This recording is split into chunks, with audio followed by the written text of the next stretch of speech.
өтпөгү жылдын октябрь айынан баштап Актау райондук мамлекеттик администрациясынын колдоосу менен ачык өкмөт долбоору кайрадан старт алып, социалдык медиада түз байланышта ар бир тармактагы, ар бир мекемедеги жетекчилер менен жолугушууларды өткөрүп жатабыз. Бул ачык өкмөт долбоорунун негизги максаты ушул элдин ой пикирин, элдин сунушун, эл арасында болуп жаткан ушул жетекчилердин колу жетпей жаткан же жетекчилер билбей жаткан, балким көз жазымында калып жаткан маселелерди алып чыгуу, кандайдыр бир деңгээлде эл менен бийликтин жетекчилеринин ортосунда көпүрө болуу менен бирге ошол чечилбей жаткан, көмүскөдө жаткан маселелерди чечүүгө көмөктөшүү болуп эсептелет.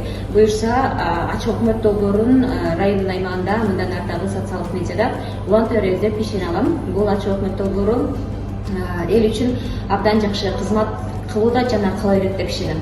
Жамааттык медианын бул жылкы ишмердүүлүгүндө мага өзгөчө ачык өкмөт долбоору абдан жакты. Анткени ушу эл менен бийликтин ортосунда көпүрө болду деп ойлойм.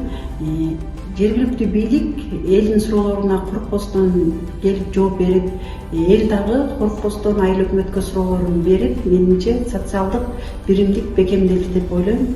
Мындан сырткары майыптыгы бар адамдар менен болгон подкасттар стереотиптик көз караштарды жоюуга жардам берди. Жамааттык медиа бул элге жакын медиа, ал дайыма айыл жердин жана кичи шаарлардын маселелерин көтөрүп келет. 2026 жылы дагы биз жамааттык медиадан айыл жергесиндеги, элек жериндеги таза суу маселесин, жарыктандыруу маселесин, жаштар маселесин жана аялдар маселесин көтөргөн бир жаңы долбоорлорду жана ошондой эле элдин медиа сабаттуулугун көтөргөн иш-чараларды күтөбүз. Медиада иштөө мен үчүн эң чоң жетишкендик болду. Адамдар менен маектешүүнү жана так туура маалыматтарды чогултуп элге таратууну үйрөндүм. Жана ошондой эле коомдогу көйгөйлөрдү туура так жеткирүүнү жана ошолорду социалдык тармактарга жеткирүү аркылуу пайда алып келсе болорун түшүндүм.